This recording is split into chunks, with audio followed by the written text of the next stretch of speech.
Hey guys, welcome back to the Prime Dude Podcast. Rob Edwards here. Got a big show, lots to cover. Really excited about the shoes we're going to talk about today, and also business casual, how to make that an advantage and not just a minimum standard for you in the workplace or anywhere that business casual is the dress code. It can be a bit confusing. It's really unknown in a lot of places, and then it typically leans more casual. I have a full show coming out next week walking you through the 5 ways to dress up business casual. I'll give you a little bit of a few hints today because I appreciate so much you guys coming here. But let's jump to shoes before I get to what's on the table. I've been talking a lot about Blackbird. Blackbird Luke Derbies are the shoes, the first ones I started with. I've got the Chukka boots actually ready to go next, but the Luke Derby video YouTube review is out now. I just released it yesterday, so it's linked below. You can check out the full review of the Luke Derby, black Luke Derby shoe from Blackbird Shoes. And you know, why not go into another Indian Shoemaker to start the show? This is my choice for the shoe care today. I haven't worn it yet. You can see it's a Wingtip Brogue Oxford dress shoe. This is from Bridlen. This is from our friends at Bridlen. Real pumped to talk more about this because I got this shoe for $199, and it's pretty cool when you know what you're doing. And I'm getting better at finding shoe deals, and that's really how all of us should start in looking for a high quality pair of dress shoes, but not spend a fortune if you don't have that kind of money. Almost forgot the brush again. So Bridlen is known for value. They're well reviewed. I have an article down below. I'll link it. That's been out for a few weeks from the website on the Balmoral Oxfords in a brown museum calf. They're gorgeous. I've had them on one of the podcasts before. And so I pulled the trigger on another pair of Bridlen shoes. And again, these are right out of the box. I've already videoed the unboxing, so I have not worn them. So we can talk real quickly about initial shoe care. For most of these shoes, you can start with Saphir. Why am I saying most? I'm learning a little bit about how some of the patina shoes, Cobbler Union for one, specifically says not to use Saphir Renovateur because it has a cleaner in it. It's not as intense as the Renomat or Renomau from Saphir, which is made to clean old leather and dye or leather and polish off of the shoe. But Renovateur does have beeswax. It's a conditioner, but according to the folks at Cobbler Union, they don't want you using it on their shoes because it could damage the patina. Just something to know. I have not read that from anything I could find on Bridlen, but I am making that extra step, add a little more on the vamp here, to make sure that I'm not doing something wrong with shoe care. So this is an initial step. I've learned this from Kirby Ellison and others, that you do need to brush off, do some shoe care, and if you want to do the Saphir protectant spray, you can do it before or after the initial shoe care. So I pulled the trigger. Why? I just love, this is dark brown, so it's not a museum patina like the Bridlens I have before, but you can see it's a gorgeous brogue. I've already videoed the unboxing. I'm going to do a full review on this one as well after the Balmoral from Bridlen, but just kind of back to back them. And I tried them on, true to size, 9.5 UK, 10.5 US. Love these shoes. Love the closed channel stitching or closed channel sole, so you don't see the Goodyear welt stitching, which of course Bridlen specializes in hand welted shoes, so you can replace these soles anytime. And just pumped about my second choice from Bridlen coming through in a clutch. This is a shoe I'm already excited to wear. Brushing off the Saphir Renovateur, of course, and it just shows that you can build an entire shoe wardrobe. You've got Brogue wingtips like this in black from Bridlen. You've got cap toe Oxfords, and these cost retail from Bridlen made to order $300 and in the 50 range now. Prices have gone up a tad. I don't know if the exchange rate, it shouldn't be tariffs from India because it's under $800, but it is up a little bit. So when I saw these are the exact same $350 shoes on the Shoe Snob Marketplace, so mark this one. There's not a lot of selection, but it seems Justin Fitzpatrick has a deal with Bridlen because there are a lot of different shoes available brand new from Bridlen on the marketplace from the Shoe Snob. It's not J. Fitzpatrick Footwear, his main website from his shoe line. It is the marketplace, and you can find a number of shoes on there ready to go from Bridlen if you get lucky. They had my size. I jumped on it, so instead of $350, I have the exact same pair of shoes that are typically made to order in a UK 9.5. That's what they had, and so this must have been something that somebody maybe returned, and they didn't want to send it direct from Bridlen. So Justin clearly knows. I think he's interviewed the owner, the founder, a few times. They've worked a deal where he can sell it new still and at a discounted price at the marketplace. So pretty exciting. These retail online, or these, they're not middlemen. These folks are doing the good work of setting up shipping and making it easier for us to get. I mean, instead of what took about 2 to 3 weeks, 3 weeks to get this made to order when I did the Balmoral from Bridlen, this took a few days and must have shipped from even somewhere in the United States. So very exciting. Thanks to Justin Fitzpatrick and the Shoe Snob for the marketplace. I recommend you guys check it out for some quick order, ready to go dress shoes at a pretty significant discount. You're talking, 40%, just doing my math there. So pumped about that. Now, let's jump to, before I get to the other two pairs of shoes, one I've already talked about, but I've got something there for the summer. I want to talk quickly about business casual. So I've held up a shoe that is, I think, a close to formal, right? You're getting into a wingtip brogue, all the broguing, all the, I call it shoe action on the upper. You tend to hear that it's not a pair of shoes for a suit. It's dark brown, great color for just about any color suit. Wouldn't be black. Maybe some people argue navy blue or midnight blue. I think a dark brown's fine. Navy for sure. Midnight blue, I think you stick with black. But we're talking business casual, and some of you might be thinking, well, why are we talking about denim? That's wrong. I think, unfortunately, when you hear business casual, you hear casual, because I don't know, it's what people want to lean to. Great, I don't have to dress up for work. That's fine. If the environment allows for denim, then you shouldn't be wearing anything other than a really nice polo or dress shirt, and then from there build up.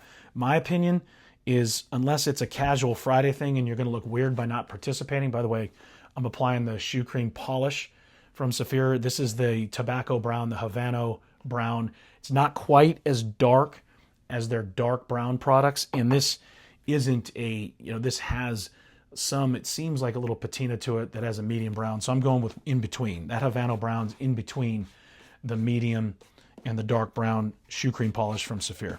So I got a nice little thin layer there. I'm going to let that sit for a second. But business casual, it's an opportunity.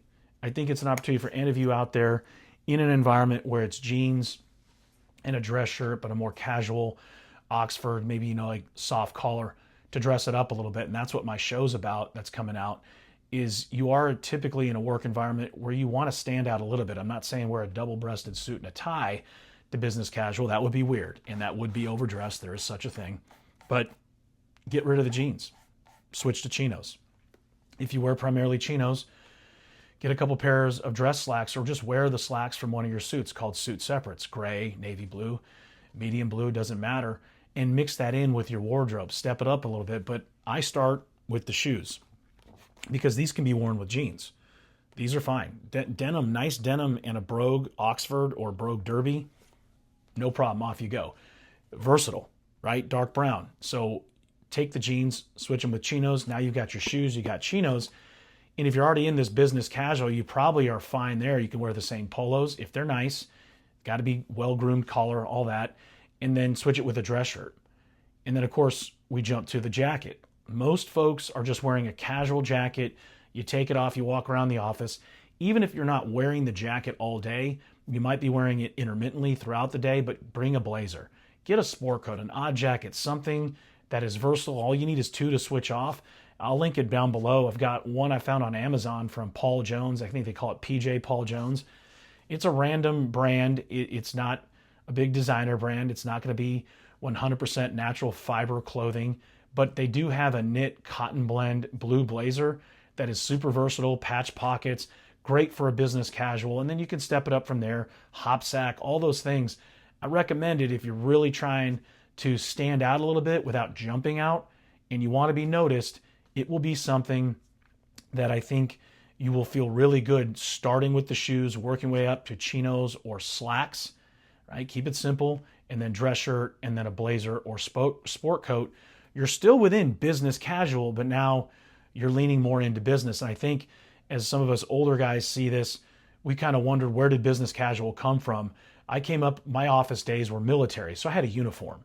So it was not casual. And then when I went into medical sales and everything that I do now, it was pretty much to slacks and suits.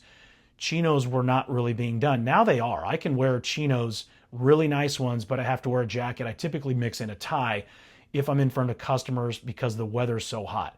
I do prefer linen cotton slacks. I talk about dress pants that are lighter fabrics, give some recommendations in the show that's coming out. So keep that in mind. If you're looking to really win business casual, I recommend some of the tips I just shared. Watch the show.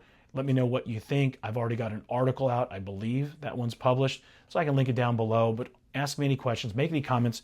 Maybe I'm being too old school, too curmudgeon. I'm not saying you have to wear this stuff, but I recommend it. I think it's time that the younger generations in business learn to step up a bit and get away from overly casual business casual. So now it's been sitting long enough. I'm going to brush the Saphir shoe cream polish off. Just absolutely love it. And now I'm doing the initial shoe care, putting on a base so that this shoe is a little bit protected and just has a little more of a natural shine look to it than just going straight out of the box. Even though a lot of these companies do apply some shoe cream polish and some wax, I just really don't know. And this is just the right way to treat your shoes initially. So let that sit. I might even take us to the mirror shine in this episode if there's enough time. So now let's jump to the summer shoe. One thing I want to make real clear. It's a podcast, so I'll just jump right to it. Don't have to edit. Before we go on from business casual, I talked a bit about your style last week and not being obsessed with clothes. However, when you go to a snappy or business casual in the office, beware of people that point it out and try to put a negative light on you. That is absolutely pathetic.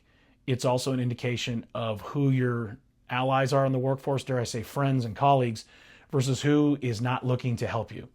One advantage to dressing up your wardrobe, whether subtly or going from jeans to blazer, slacks, beautiful shoes, you're going to know who cares, who leans into that and wants to learn from you or actually let you pull them and be a leader.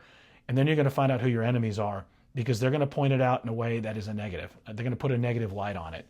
Do not let that define that you're making an effort to be a better, not just employee, a better team member, but a better person. That should elevate, and it will. It will elevate the good people, the people you can trust.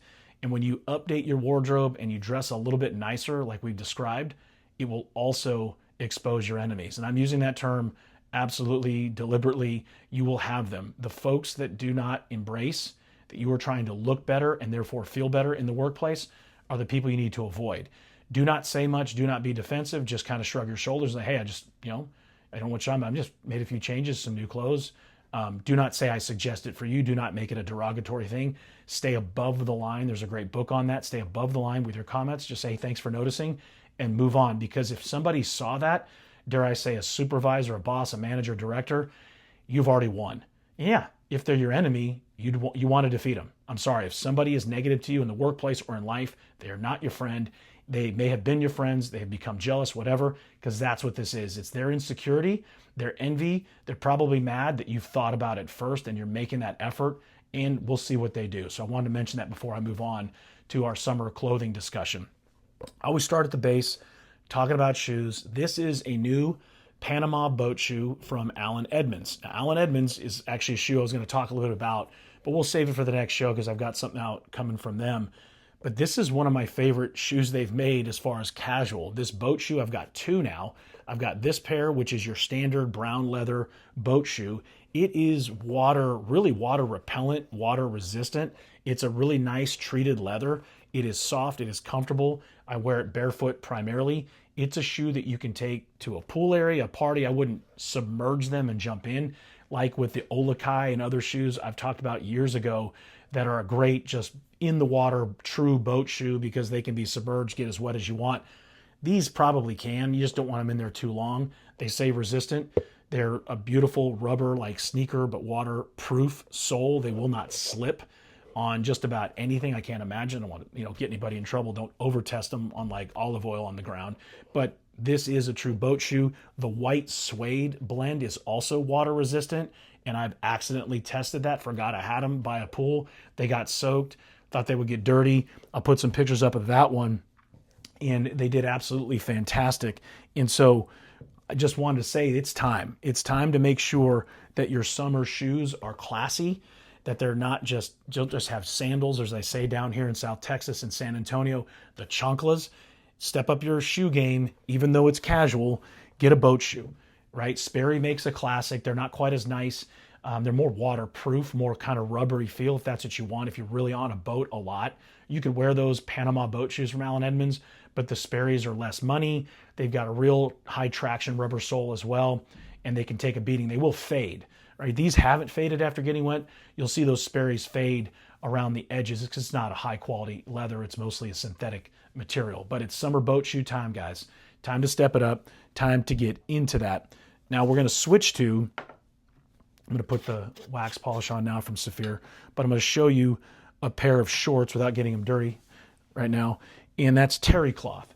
So as we build our summer casual wardrobe, I got these from a website called Dandy Del Mar. Terry cloth is almost that towel-like feeling cotton. Does have a little polyester in it. It's a really high-end brand out in Corona Del Mar, or that part of Southern California where I'm originally from. And I'm really leaning into terry cloth. It is a casual around the house. Go outside, go to a casual get-together, find some terry cloth, work that into your summer wardrobe. They're fantastic. And then another material fabric of shorts that I'm wearing a lot more now that is really popular is a linen design, but with cotton. I'm a big fan of linen cotton blends, not just in casual, but in work, slacks, jackets, even suits, because linen, which I'm okay, I've got some linen jackets, they're super light, right? Linen's a natural light material, but they do fold, and it's, you could say wrinkle. When you add cotton into linen, like with these really light sage shorts from Bonobos, you have a fantastic, still soft, light, breathable blend fabric, but the cotton adds a tiny bit of weight and a tiny bit of structure so that they don't get super wrinkled. I've been wearing these like crazy, and they're still really holding. This again has the elastic, like the terry cloth. I love that with the drawstring. And they have, Bonobos has a number of these colors. This is actually a herringbone green, really it's like rocketed to the top of the drawer. As far as those shorts, that you just gravitate to, you might have 3 or 4 pair that you rotate. This is quickly becoming one of my favorite pairs of shorts. Bonobos, Dandy Del Mar, a couple great brands if you want to update for great prices. And right now we're going into Father's Day. So whether you're buying gifts for anyone or you need something for yourself, there's like a 30% discount on the Bonobos website on a number of things, including those shorts, chinos, which I really like as well. So you can scoop up a really good deal. For those of you that are ex-military veterans like me, they actually offer a blanket 25% discount. You got to verify with your separation dates, retirement dates, whatever you have, and you can get that 25% discount on everything all the time from Bonobos. So really cool company to support. And again, it's Father's Day. So if some of the ladies are watching, a few have tuned in, if you're looking for a Father's Day gift, or guys, for your dads or someone that's a father in your life, Bonobos is a great brand. Also check out Dandy Del Mar. So we got the boat shoes covered. We got the shorts, some fabrics to talk about. You can't beat regular cotton, but cotton linen, terry cloth is a great mix. And now I'm going to go to some wax polish and talk a little bit more about my next shoe, which you've seen shame on you if you haven't. If you've watched, I think it was my first episode of the podcast, you can check it out. I've got a review coming. I've sat on it a little bit. It's from Yearn Shoemaker. It's my only pair of Yearn shoes that I own. That's not deliberate because I'm pretty thrilled about them, but I haven't worn them yet. So they're sitting right here. It is the single monk I got. It's the A551 in the dark brown leather. It is maybe the best looking dress shoe I have, and I have quite a bit. It's got the apron stitching. It's got like a fudging wheeling at the vamp, at the connection of the toe and the vamp at that apron stitching. I've never seen that. And it is a very versatile shoe. I've got a ton of notes for my next show, and this might surprise you, but I plan on declaring the single muck strap as the best dress shoe for travel, because I've tried them all, and there's some subtle things I'll talk about that make me think it's versatile enough to go from formal suits in the right color to slacks to chinos. And I actually had a discussion with this in the email with the founder of Yearn Shoemaker, because I wanted to know what he thought, if he thought this pair of shoes would be a versatile first choice, because I didn't want to have a pair that I fell in love with, but I can only wear in certain environments. So I chose the A55 dark brown, A551 monk strap from Yearn. Gonna let the wax polish sit a little bit. I went with the medium brown on this. I did that because I'm gonna do a dark brown mirror shine from Saphir next. But focused on my other shoe here, it's a single monk, and some people think, well, that's not formal enough for a suit.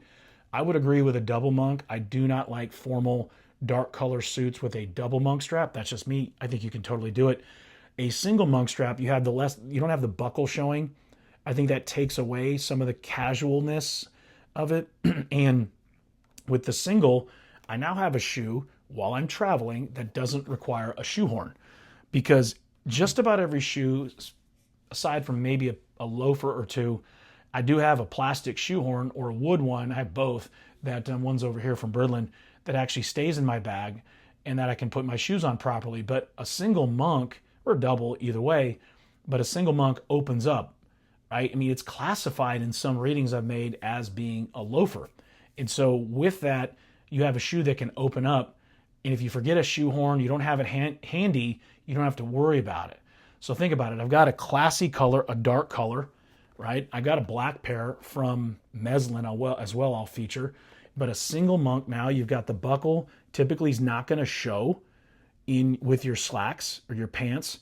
Even if it does, I think it has a classy look to it, but it can be dressed down, it can be dressed up, and now I don't have to worry about a shoehorn. So if I'm only bringing one dress shoe, not that you're going to forget it, you never know, but it's a great one in case you want to wear it. I could probably pull that off with a darker pair of denim. I really think I could. So keep that in mind when you're looking for shoes and you're building your shoe foundation in your wardrobe. A single monk is something that is attractive for those little versatile options. The gentleman I've referenced before that is an only bespoke shoe person saw a picture of these. I'm going to actually see him and wear these Wednesday in Houston. He said it might be, he's not a single monk guy, and I get it. If that's not your thing, that might be a pair he gets. Or he's probably going to send a picture and have a bespoke shoemaker commission it, because that shoe cost me about $540, $520. Actually, I think they're up $40 now. They retail on the website, if you're in the US, at $560. Still a fantastic deal so far. I've looked at the shoe in detail. I've already had it at the shoe table, and it is absolutely fantastic. Okay, had some time for the wax polish to sit. I just did it on the toe. That's all I'm doing right now. I'm going to add some to the hindquarters and heel in a second, maybe after the show, so I can initiate and show you what I'm starting to do for my mirror shine. And if I like how it looks, I'll share a picture on the YouTube channel. I'll post that, maybe even on TikTok, which I'm doing a bit more there too. So just brush it off. It already looks, I can already tell, it's just has more of a shine to it at the toe than it did out of the box. And that's just the greatness of the Saphir products. So put that down for a second and we'll get the mirror shine ready. So we've talked a lot today. We got a couple pairs of shoes out of the way, business casual, talked about shorts, talked about Yearn Shoemaker. That review, I'm wearing it this week. Remember, I have to do my wear and use before I can round out a review. Blackbird's coming as well, Blackbird Luke Derby. I have reviews coming from J. Fitzpatrick Footwear. That's lined up next. And then I've got a show coming, and from the heart. But it's interesting because I've had my ups and downs with Allen Edmonds, more ups than downs, but it's an interesting shoe brand when you look at the shoe world, really the elite, which I don't consider myself that, but I mean, I'm definitely a shoe guy, or just us shoe obsessed people. People give Allen Edmonds a really hard time, and I think they've earned a little bit about that, don't get me wrong. But I've done a full show now. I'm almost done editing it on why Allen Edmonds is always going to dominate. Did you know they were acquired? I think it was the second time they were acquired in 2016 by a company called Caleres.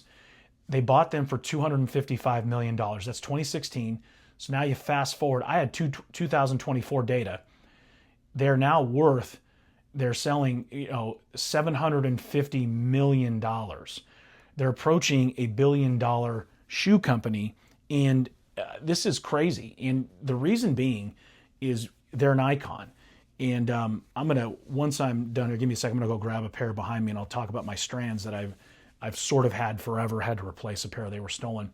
But Allen Edmonds is an icon. And folks overseas look at some of the quality issues and things that have happened since they've been acquired a couple times. With that expansion and growing to being a $750 million a year company, there were some maybe shortcuts or some efficiencies added that led to some issues that we've seen on the consumer end.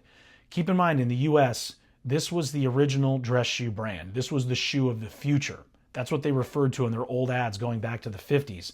This company was founded in 1922, and everything is still essentially American made, which I know to you folks in the UK, other countries, our friends in India, Australia, it doesn't matter.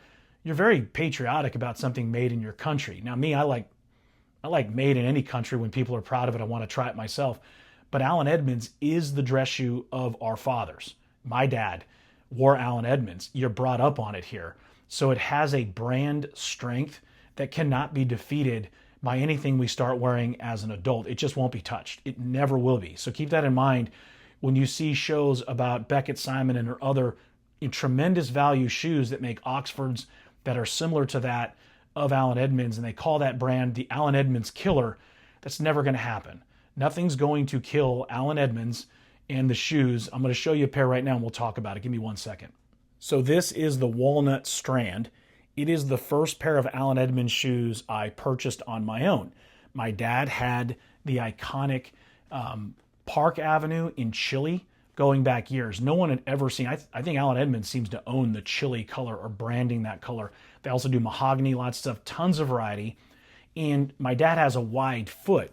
So Allen Edmonds allows for a lot of different widths. For a US shoe customer, going into a store and buying in retail, which is the only thing people did, and going back just a few years, that was a huge deal. To go in, you go into Nordstrom and you pick out a pair and they said, hey, we don't have, E width, but we can get that for you. That was tremendous. You paid extra for that. It was made in America, handmade, Goodyear welted. Every man in the 20th century that learned what Goodyear welted shoes were in the United States learned because of Allen Edmonds. So this one, the Strand Monk, I call it, the Strand's what this is called. When people say the Strand, they think this walnut color, by the way. That's just, the walnut Strands are the icon. They're not the bestseller. The Black Park Avenue, right? Black cap toe is the still iconic bestseller.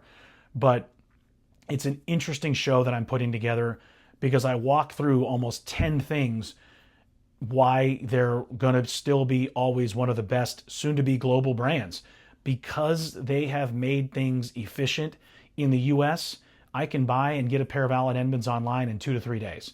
And it's the easiest return process of any dress shoe that I own, that I buy online. For me, in the States, they've expanded to international shipping. You watch. Are they going to defeat UK brands in the UK or in Europe? No. But they're going to be a big part of it because now you've got an imported shoe, like imported beer that tastes terrible here that I don't love. It's amazing how much people charge for it overseas, and then people come here from other countries and go like, wait, you pay $5, $6 extra for this beer from Australia? The Aussies can't believe it, some of the stuff that we pay extra for here. So the shoe's the same way. Watch out for Allen Edmonds. Yes, they make a number of their shoe lasts in the Dominican Republic, but they don't complete the shoe there. Most of them are completed in the Port Washington, Wisconsin factory. So they're still made in the USA, and a lot of their shoes are fully made in the United States still, in Wisconsin. Now, I got to mention this first, the Reserve line. Before I go into it, I will talk about my thoughts of my investment in a pair of shoes from the Reserve line in Allen Edmonds. I'm not going to get to it. You got to watch the show. Give me about 2 weeks. I've got a lot lined up. It's a big show to edit, but I'll get way into Allen Edmonds and deep on why they're going to be dominant for a long time.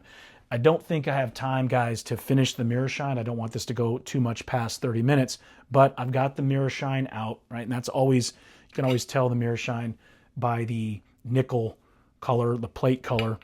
And then I have a chamois, a cotton, very soft chamois, and I'm going to just add a little bit. This is something I'm trying. It goes back to my military days where I do this with the polish before we had a hard mirror shine wax polish. Instead of dipping it slightly in water in the tin like we used to and then rubbing it in, I spray this really lightly with a mister. Then I tamp it down. I don't want it too moist. And then I start here. And then I'm just rubbing it in. Now I applied some too, but a very light amount on, and I'm barely buffing. Barely buffing. What time I'm at? Yeah, I got a couple minutes. I'm barely buffing here. This is going to take a moment because I add essentially 2 layers at once, right? I've got the chamois wrapped around almost perfectly, and I'm just barely buffing, barely buffing. So we'll see. If you don't see a picture, I didn't like it, but I'm getting there. I'm working on this mirror shine. I think I mentioned a couple weeks ago I was supposed to go to Preston Soto's course in Houston. It's sad, work took over. I wasn't able to make it. I'm going to go to another one, but I was going to go to his master shoe shining class at the Allen Edmonds in the Galleria in Houston. I just couldn't make it. So on with the mirror shine. Thanks, guys, for tuning in. I really appreciate all your comments, advice. Let me know if you've seen any good movies lately. One of the ones I saw for a second time, it's available on Amazon, called Land of Bad.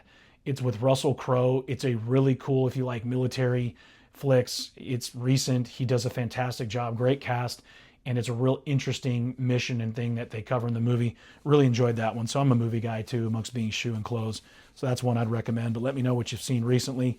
Let me know if you know any shoe brands I should check out. I love reviewing stuff that people recommend or you're not sure about, of course. And again, just thanks for watching the podcast, the shows, coming out with the Blackbird review. Like I said, it's already out. And other things by the time you see this. Stay on the channel, guys. Set your alerts. Like, subscribe if you haven't already. It's much appreciated. And as always, stay prime.